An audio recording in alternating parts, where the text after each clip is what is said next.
they were supposed to. But then there was a few key things that they pointed out specifically they needed to do.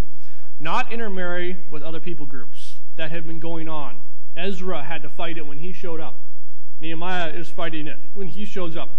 Because Judah is now small, and they have lost much of their land, and the other people groups have crept in and they're closer now than they used to be, it's difficult, first of all, to find a spouse within Israel.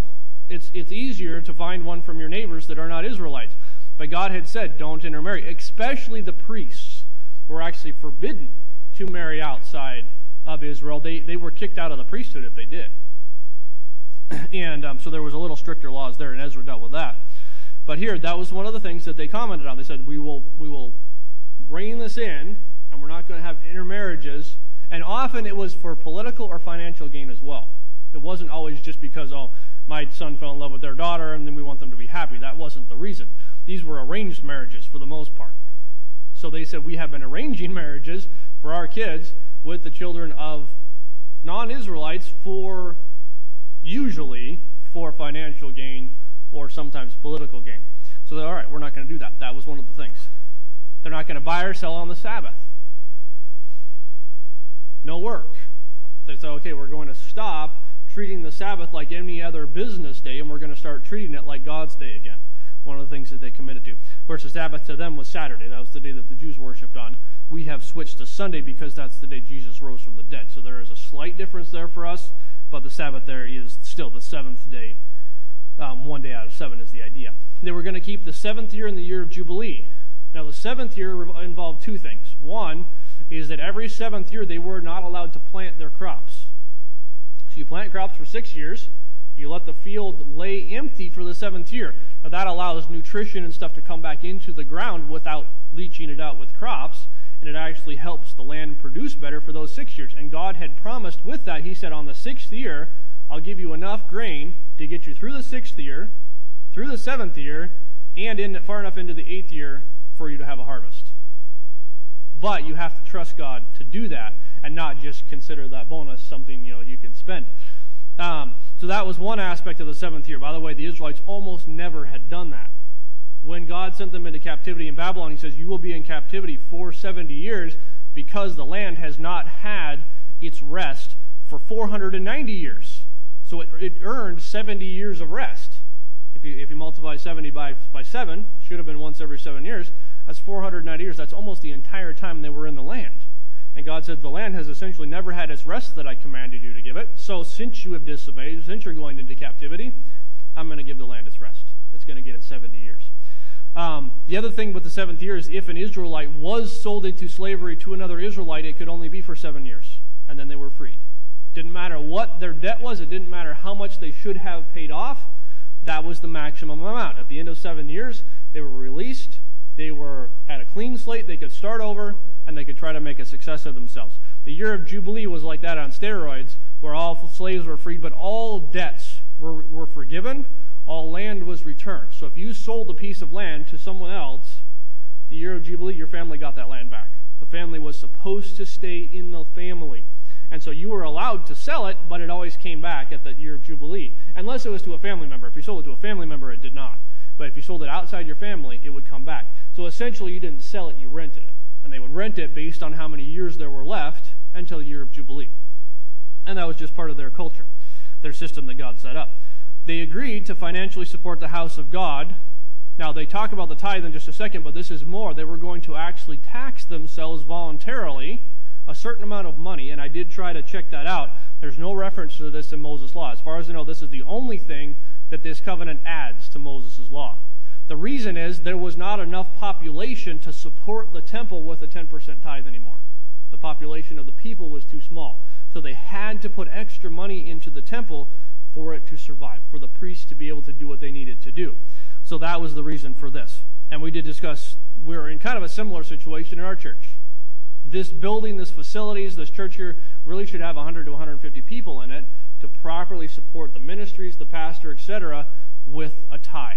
So often we have to ask people to give a little bit of extra. That's why occasionally we get up and say, hey, we have this need, we have this thing coming in, we need a little extra, because we are a smaller population here than is necessary really to support this building. So we can kind of feel for them how that was going what, they put their money where their mouth was. They said, hey, you know what, it is important.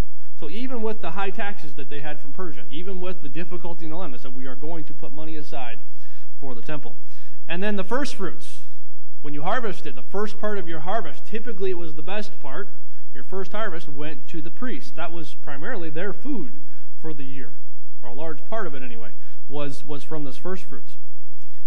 And then the regular tithes, which was the 10% of the income, which was tithed. Now this tithe did not go to the government. This tithe went to the Levites, and then the Levites tithed to the priests, who out of their tithe paid and supported for the temple.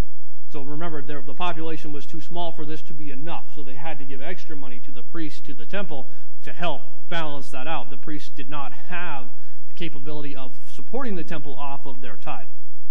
Then they said one last thing, and this is a direct quote from the scripture. It says, we will not forsake the house of our God.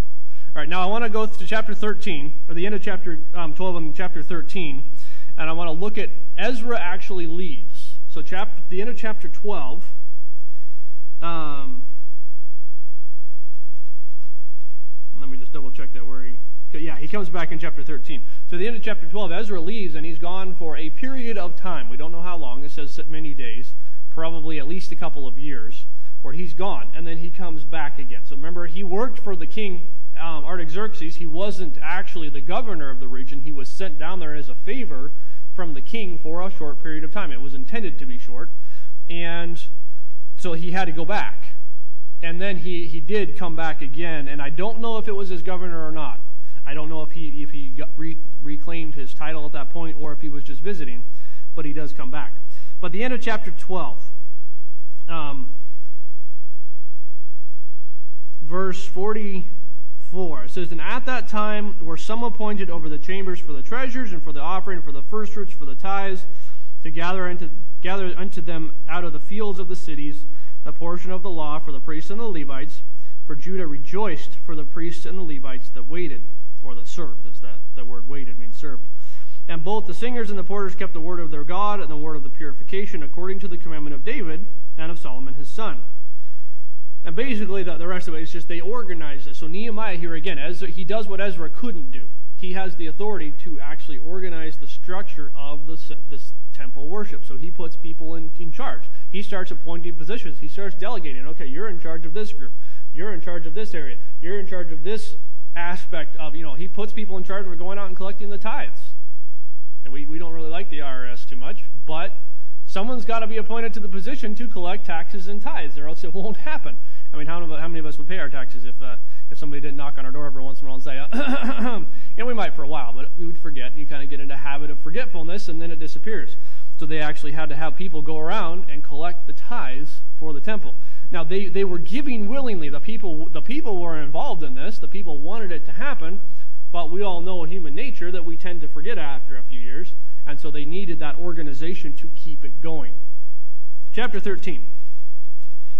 And I'm going to skip down a little bit here to verse 4. It says, and before this, Eliashib the priest, having the oversight of the chamber of the house of God, was allied unto Tobiah. Remember, Tobiah was the bad guy. And so Eliashib the priest is allied to him through marriage, we're going to see. And he had prepared for him a great chamber, wherefore the time they laid the meat of the offerings, frankincense, etc. The rest of the verse. The chamber was designed to put food in for the priests. And this guy cleans it out and allows Tobiah to use that chamber, that room. Verse 6, but in all this time was I not at Jerusalem, for in the 32nd year of Artaxerxes king of Babylon came I unto the king, and after certain days obtained I leave of the king. So he came back. So he was there certain days. It doesn't tell us how long. But in that period of time, we're going to see they fail at almost every single thing of this covenant. Now this is the same generation. This doesn't stretch out over 5 or 10 generations where they gradually fail. They had re-agreed to the covenant. They had re-solidified their agreement to follow God, and within a matter of years, the very same people that were in this covenant were failing it. That's what I want to look at here at the end. Just to paraphrase here real quick, because I'm going to be short on time again today. The rest of verses 6 through 9 talks about how when Nehemiah came back, the first thing he did was he cleared Tobiah's stuff out of that chamber. He literally just chucked it out. I mean, if you've ever seen like in a video or whatever where where a husband and wife or a boyfriend girlfriend break up, and the girl chucks all the guy's stuff out on the front lawn. That's what Nehemiah does here. He literally just takes the guy's stuff and throws it out on the front porch, the front lawn of the temple, and says, "This isn't going to stay here anymore. Get it out. This is not where it belongs." It says that in verse 8. It says, "Therefore I cast forth all of his stuff out of the chamber." He literally just chucked it out. Verse 10, "And I perceived that the portion of the Levites had not been given them." What was one of the things on the covenant? Financially support the house of God and pay the tithes. So this is from both. This is an aspect of both elements. The Levites haven't been paid. The Levites have not been funded. So guess what happened to the Levites? "For the Levites and the singers that did the work were fled everyone to his field."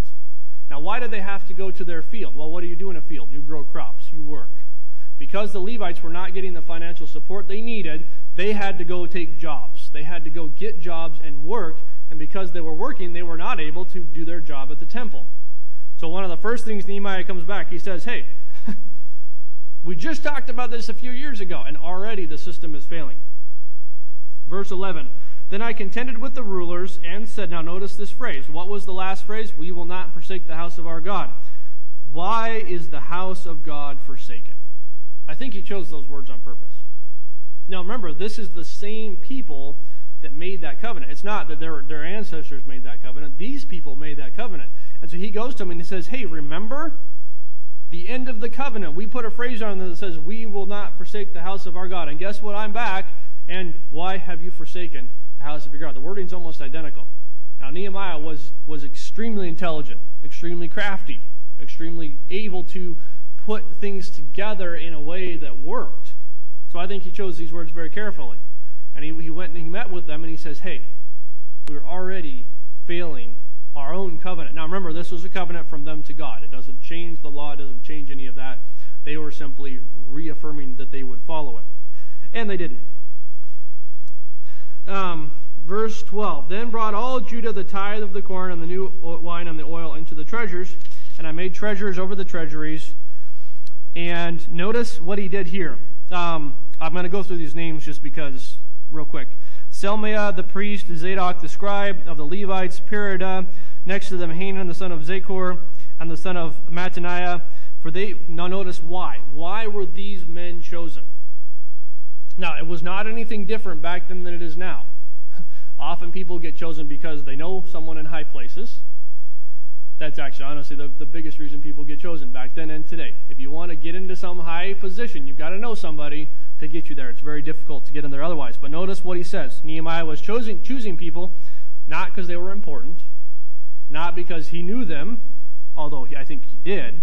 He says, "For they were counted faithful." These are men who Nehemiah knew would do their job faithfully.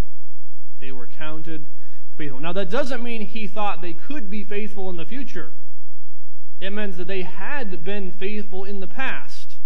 He looked at them and he says, "You guys have a reputation." That's what it means to be counted faithful. That means he could have, and he may have, gone around town and says, "All right, who do you think is the most faithful person for this job? Who do you think is the most, who has the reputation around town for keeping their word, doing the jobs they're given to do, accomplishing the tasks that they're given, taking care of their responsibilities? Who has a reputation for that?" These men were already counted faithful. So then he gave them the position. They were doing their part. Now, they may not have been doing that job, but they were already faithful. And then they got the position. And their office was to distribute unto their brethren. So now these are men put over the treasuries. So the tithes coming in. These are men who will receive money or goods and distribute them. I'm sorry, I'm getting my phrases mixed up there. But distribute them to the other priests and Levites that needed it. Now, 4 times, I believe, 3 times. 3 times in this chapter, Nehemiah is going to use a phrase. And I really like this phrase. Verse 14, "Remember me, O my God." He rewords it slightly differently, but each time he gets into a difficult situation and he's frustrated that what he set up probably less than 2 or 3 years before, maybe 5 years before, but I doubt it was wider than that. It doesn't say, it just says after certain days. My guess is it was less than 5 years. he's frustrated. I mean, if you can imagine Nehemiah coming back, he had organized the temple worship. The people were on fire for doing what was right. He leaves to go back, and he comes back again, and it is falling apart like a wet taco, as they say. And there's just nothing left of it. And can you imagine his frustration? Now, Nehemiah, I think, had a very similar personality to the Apostle Paul. He was a go-getter. He was a doer. He was quick to make decisions, but he was careful in his decisions as well. But he was a get-involved, do-things kind of a guy. And it's very, very hard for a get-involved, do-things kind of a person to watch other people not do things, especially when they can. Because you can see the potential. You can see how much they could accomplish if they would, and it's really hard to sit back and realize that you can't do much about it, because humans are humans, and human nature will kick in, and we do our best to encourage, but you can't beat somebody into following God. It doesn't work that way. So Nehemiah, whenever he would get frustrated, whenever he would get into a situation where he's, pulling his hair out saying, why don't you guys understand how this is supposed to work? He says this, remember me, O my God. And then he adds to it. This time he says, concerning this, and wipe not out my good deeds that I have done for the house of my God and for the office thereof. But I think this is a really, really good thing, because what is Nehemiah reminding himself of? He is not doing this because he's going to accomplish something on earth. He's not doing this to win the favor of the people. He's not doing this to be able to rack up this is what I accomplished on earth kind of a chalkboard. He's doing this because God gave him the job. And so he is saying, God, you know what? They have not done their part. But I need you to remember that I have. And what's he saying in that? He answered to God, not to the people. He wasn't interested in the people's opinion. Now, I mean, all of us are interested in the people's opinion, of course. But he was reminding himself, it's not about accomplishing things. It's not about everybody following me. It's about me following God and doing my part. So he says, remember me, O my God, concerning this. And we're going to see that again. Verse 15, in those days saw I in Judah some treading wine presses on the Sabbath, and bringing in sheaves and lading asses also with wine grapes, and manner of burdens, etc., which they brought into Jerusalem on the Sabbath day. What else did they say? Not to buy or sell on the Sabbath, not to work on the Sabbath. Now that was in Moses' law, that wasn't added. They were just mentioning that because they hadn't been doing it. So these are things, by the way, all these things on this list are things they knew were wrong in their own lives that they said, we're going to quit. Sometimes it's really easy to listen to a sermon and say, wow, somebody else needs that one. But this covenant, this sermon, they deliberately pointed at themselves and says, I have this problem in my life, I need to fix it. That was the whole point of this covenant. That's why they selected certain items to emphasize. These certain items were things that they already had a problem with. So they had struggled with not working on the Sabbath, with setting the Sabbath aside. That's a hard thing to do, to take one day of the week and say, that's God's day. I can't do my own thing there. It's a hard thing to do. And so after a couple of years, they'd kind of gone back to using the Sabbath as a business day again. So what does Nehemiah do? Verse 19, and it came to pass that when the gates of Jerusalem began to be dark before the Sabbath, so this is Friday night, I commanded that the gates should be shut, and charged that they should not be opened till after the Sabbath. And some of my servants set at the gate that no burden should be brought in on the Sabbath day. Now, if you understand large gates on a large city, they were huge, massive gates that they would close, and they would close them every night, and then they would open them in the day. It's real easy to get a sneak attack close to the walls at night, and then you rush in through the gate, and then the enemy's in the city, and it's really hard to defeat them then. So it's easier if you keep them outside the walls. So at night, they would close the gates, and then they'd open them in the morning. But they would always have a small door in the gate where individual people could go in and out. Now, you couldn't get an army in, not very quickly. You could guard that door with 3 or 4 men. So you could have the town watch stationed at the gate. If someone knocked on the door in the middle of the night, they could open it, they could let people in and out. But if they tried to attack there, a small unit of men could hold that position until the rest of the city could be roused. So that was the function of how they do that. Now, we believe when Jesus talks about a camel going through the eye of a needle, that was a nickname for that door. We're not sure on that. It is one of the strongest possibilities.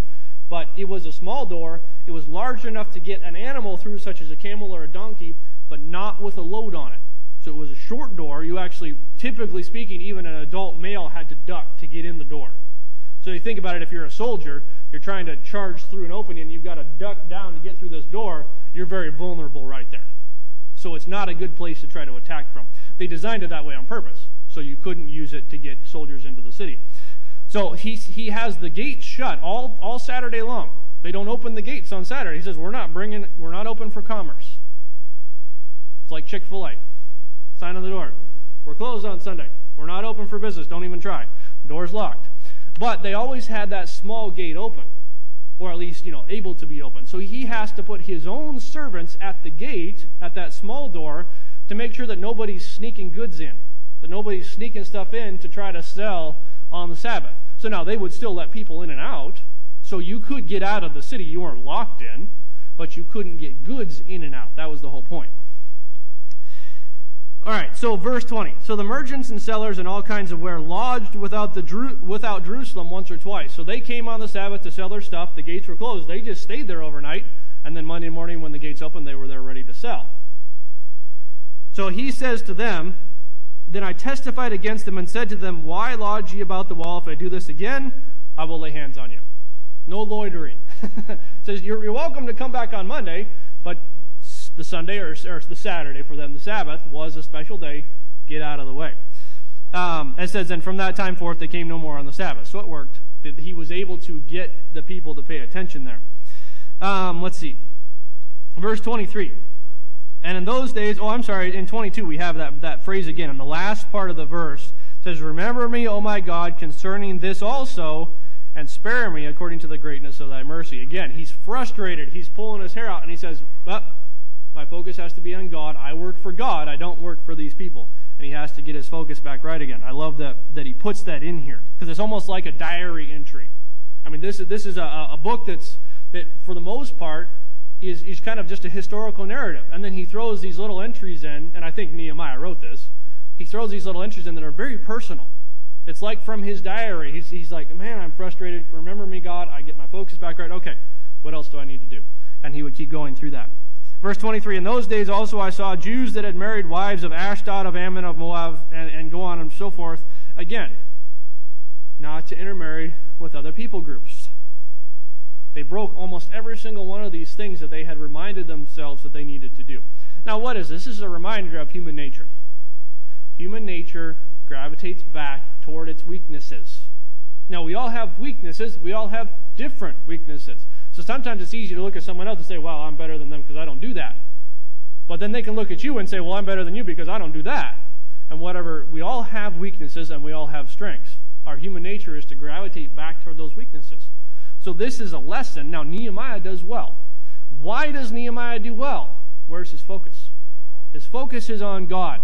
Nehemiah says, I don't work for the people. I'm not influenced by the people. I'm influenced by God and I work for God.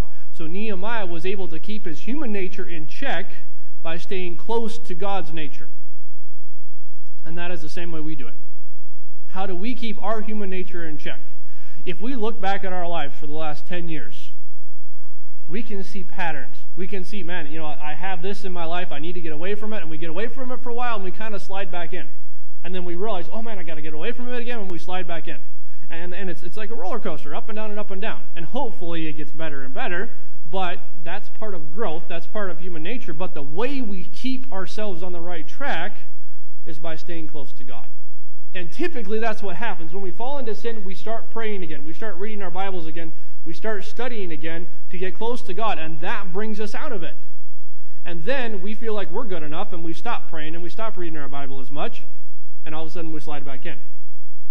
And the cause and effect is extremely clear, and yet we still lack the discipline to stay with God to keep ourselves out of that sin. So Nehemiah here is a good example that throughout all of his story, now I'm sure he had his weaknesses, I'm sure he had his failings, he was not perfect, but he remained close to God throughout the whole thing. And when he got frustrated, rather than dealing with it himself in his frustration, he went to God and says, all right, I'm your servant, I work for you, I'll do what you need me to do. And again, that last time, verse 29,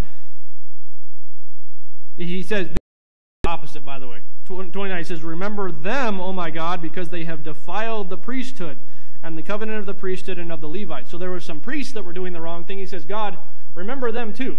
Remember me that I'm serving you. Remember them that they're not.